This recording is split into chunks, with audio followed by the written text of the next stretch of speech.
the lighting's a bit rubbish because the sun is shining right in my eyes. But I have left my Airbnb. I had a really good sleep. That was much needed. And I've come to a place which I wasn't going to come to originally, but as I looked at the map, it just looked like an interesting place to come and see. For this reason, I was here in this place, and I'm going to Carnac. That's the place I want to visit. And I've come all the way down here to this place on the end. It's called Quiberon, something like this. And I just thought it was interesting because it just looked like a very long piece of land, almost an island here. It was, in this bit here was basically the road and then the sea either side, which was crazy. I showed my dad last night when we were FaceTiming, and he said that it looked like it was as if he said it looked like if the tide was in, it could come over this bit. But yeah, driving over that, it certainly felt like it as well. Yeah, so I just thought it was interesting. There might not be anything here. This bit was all moorland, and then yeah, came over this bit. There was a girl riding her horse along the beach there, which looked so nice. And I'm just gonna have a look around. Basically, I wanted to get some breakfast, and then I remembered it was a Sunday. So as I was driving down, I just passed a boulangerie, and I'm gonna go in there now before I go any further and possibly wind up not getting any breakfast, because I didn't want to run the risk of not being able to get a croissant because it was Sunday and everywhere would be closed. So I'm gonna do that now. Well, this is nice.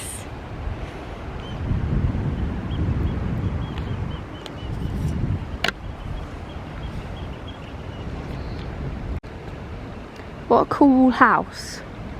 Apparently it's a manor house, a private one. Oh, I would actually love to live in there. I've always dreamed about having a room at the top of a turret.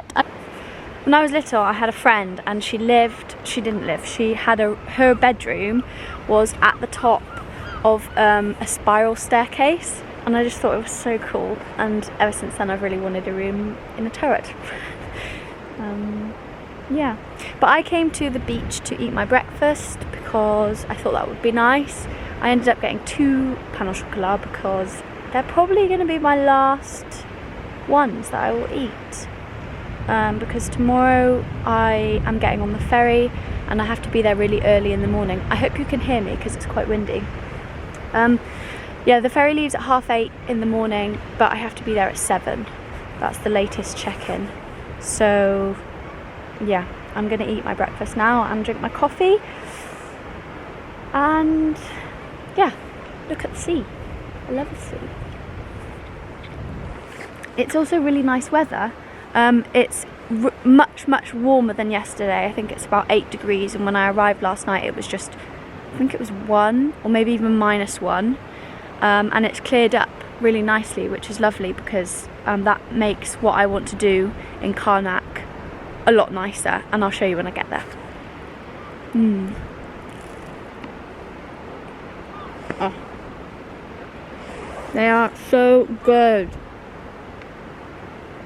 Can you see that? Layers of amazingness.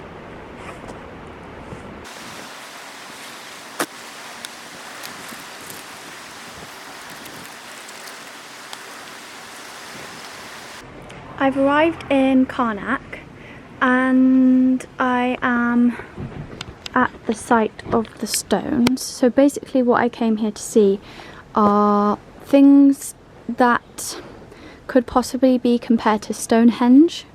It says on here that the Carnac stones, around 3,000 monoliths, so individual stones, present in the southern Morbihan countryside since around 5000 BC, is one of the most spectacular megalith sites in the world. It's the largest site of its kind in Europe, extending over more than 4 kilometers. So there's some here. This is where I am now. Some here, some here, some here, and then there's some there, which is just amazing. As it says, the most remarkable points of the alignments are at Carnac, maybe, Camario and Carnac.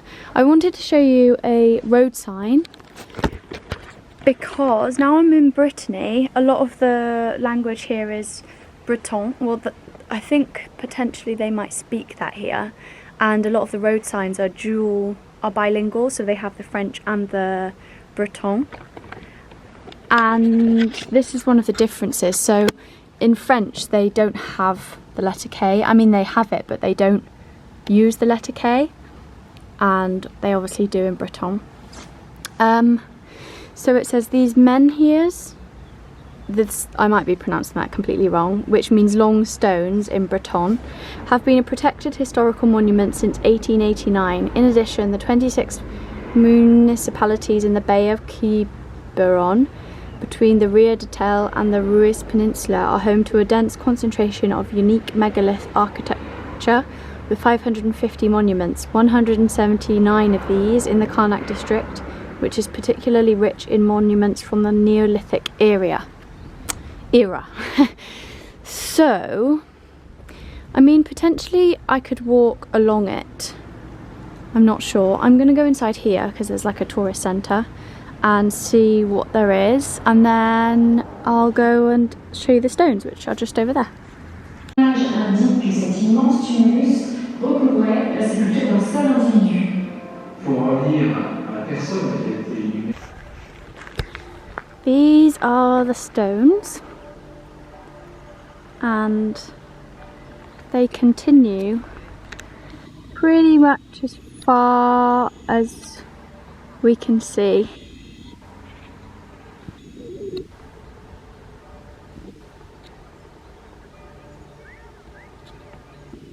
Which is pretty amazing considering they're thousands of years old. I mean, they are just stones, but it's not what they are that's impressive, it's everything about them. I have a leaflet here which says, at the site I'm at now, Le Carnac, it's to the west of Carnac, which is the village. And this site currently has 1,050 stones running over a total length of 950 metres. The village of Le Carnac was built within the enclosure, so the ancient village, I think the village used to be over there. I'm pretty sure the stones also descend in height order, so these ones are all the tallest, and then they gradually get smaller and smaller and smaller and smaller. That's what I read online. I've just driven along to here, the Camario alignments, and they are huge. I don't know if the camera can quite pick up the size of these rocks, but they're massive. Like, seriously huge. These ones in here especially. And you just think, okay, let me show myself up against this one, or with the camera. Can you even see? I can't see the camera because of the lighting, but that's massive. That one in there, it's not standing up but it's lying down. These are huge. And you think 5,000 years ago, or even more, 7,000 years ago, how did these people get these rocks like this? How did they put them here? That's what I just find absolutely amazing. Maybe if you're watching this, you're just thinking, they're just rocks. They're really not that special, but they are. Well, I think they are anyway.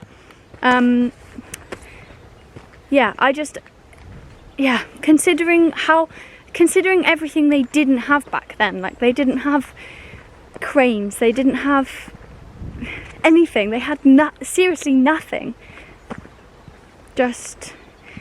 But for their time, they must have been so intelligent, because if they had nothing and they managed to get all these rocks like this, then obviously they they found a good way of doing so, and they had a strategy and a technique. My guess is they had something underneath them, like to roll them along, but I have no idea, and nobody knows obviously. So yeah, just amazing. I just find it fascinating, and I have my dad to thank for this, because I'm not sure if I mentioned it earlier, but when I was planning my route up through the north, I wanted to, well, I didn't want to just drive up like I did on the way down. I wanted to stop at a few places if there were any interesting ones, and yeah, and he recommended this, having been here himself. So Dad, if you're watching, thank you very much. I'm having a great time. Yeah, I'm just walking along a path now. I'm hoping to find a giant megalith or monolith, and I'd really like to see it, so I'm gonna try find it. If you're wondering what they actually are, or why these people decided to put all these stones here, no one really knows why. You can kind of gauge the purpose from everything else we know from history at that time, but it says here that they were erected by sedentarized communities who raised livestock and farms. And there's a legend, apparently, of Saint Cornelie, who said the Carnac megaliths were Roman legionaries turned to stone, while local belief held them to be magical stones. So there's lots of speculation over what the purpose of them is. But you can see these ones here are huge. Up there. Massive. I'm not sure if you can go in. This gate is locked, so I don't think you can. But I'm going to walk down there and follow them along. Walking past them at this angle shows them in the lines that they're in pretty well. Yeah, makes you wonder why lines, why they didn't use them for, I don't know, like buildings or a boundary, or maybe they were, I don't know. You can only speculate, can't you? This area is accessible through that gate there. In the summer months, so I guess from, I can't remember what it was, March to October potentially, you can visit the stones, but you have to pay for a guided tour, which I'm guessing would probably be very interesting. And in the winter it's free, I guess, because they don't get much tourism in the winter, or not as much. I'm in the car, but I've just pulled over to show you these because as you can see, they have a flat one over the top. I don't know what this means, but they're constructed in a different way to the other ones which stand in lines. I took a right turning because it led up here, and this is a burial ground of a Neolithic chieftain, which dates to 4500 BC. I think we can go inside, so let's have a look. Oh, there is a light. It's for very small people because I'm ducking a lot.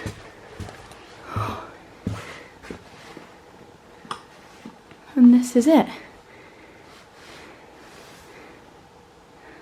Look at that massive stone. How did they get that? And obviously one big one here, one big one here, one big one here. Can't see where I'm treading. This is it, a massive room. Bit scary actually, when you think about what it is. Yeah, but pretty cool.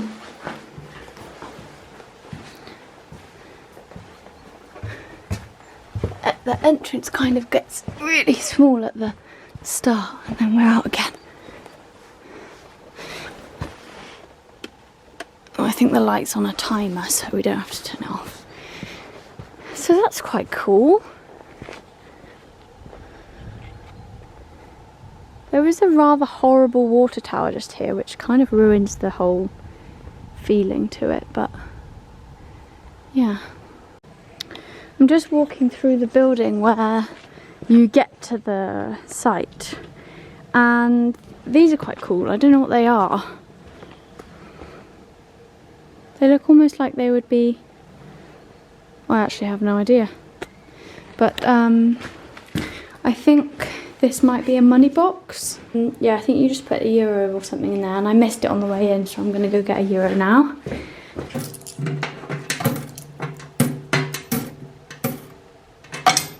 Yeah. Okay, it's this way to the Giant. Oh my goodness, in this field there are 2 little Shetlands. They are so cute. Oh. Passing another sign for the Giant up here. This one's up a bit of a track.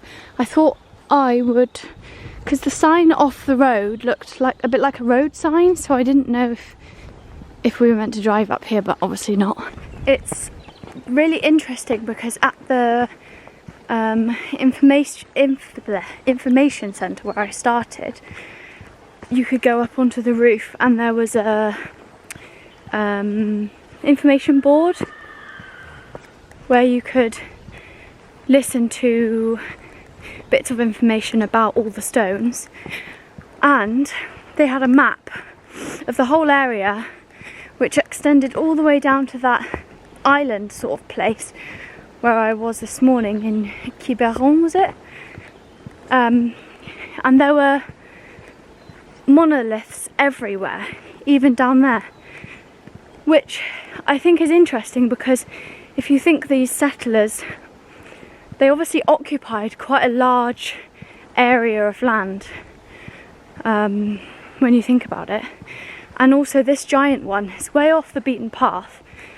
Well, it's way off the road, so it's quite a way away from all of the other stones, which makes you think why is it so far away compared to all the others? What significance did it have? What did they use it for? Blah blah blah. With the giant up here, number 7 says Manu Quadrilateral, and that is an area with a 1 metre high local granite blocks restored in the early 20th century. According to old descriptions, they stood adjoining one another to form a boundary to a tumulus mound, an individual tomb no longer there. So kind of like the tomb I was just at, the one that I turned off at. And it also said the giant is 6 metres high, not 3.5 metres high like I thought. And here we are. Here's the quadrilateral. So there's stones with 4 sides. Is it focusing? Yeah. And here is the giant, which is absolutely massive. And I really want to know what it's for and why it's here. Do you think they carved them, the stone? Because, well, they must have done, surely. Otherwise, how would they have found it in this shape? And how on earth did they stand it up? That's what I want to know. Yeah, amazing. Really is giant. So the next stop is the Carnac alignments, and these are comprised of 13 rows of the best preserved menhirs. I'm still not sure how to pronounce that word. These alignments are clearly visible, converging in the west towards the remains of a quadrangular enclosure. This enclosure is closed off to the north by a large mound, which has a tall menhir at its western extremity. This burial place has been interfered with, as can be seen by the artificial depressions in the centre. This type of burial contained the most prestigious archaeological artefacts and attracted the interest of 18th and 19th century antique dealers. I'm not sure if you could see on the giant stone, but it looked like someone had unfortunately graffitied on it. There was a couple of letters, I think they were R's, which is a great shame. Yeah, I mean, perhaps they could clean them off, but I don't know if it's allowed to touch them at all. So, yeah, that's a shame. Here we are at the last site, which is also open to the public, so you can come in and see them. So, should we count them? 1, 2, 3. I'm not going to count them all. I'm probably going to head off now on my journey to Carn. I've really enjoyed coming to see these stones, as strange as that might sound, but I love this type of history. I find it very interesting. Yeah, I think it's just so amazing the things they did with these stones. By things I mean like just putting them up, for example. With so little, they really had nothing. Yeah, so even though it sounds like a simple thing to do, back in those times when they didn't have anything, it wasn't such a simple thing to do. Yeah, so I'm going to head off. I'll probably have to make a few stops along the way. My camera battery is flashing, so I'm not sure if I'll get to end this vlog. If I can, I will. But if my camera dies, I will say goodbye now, just in case I don't finish it. So thank you for watching the video.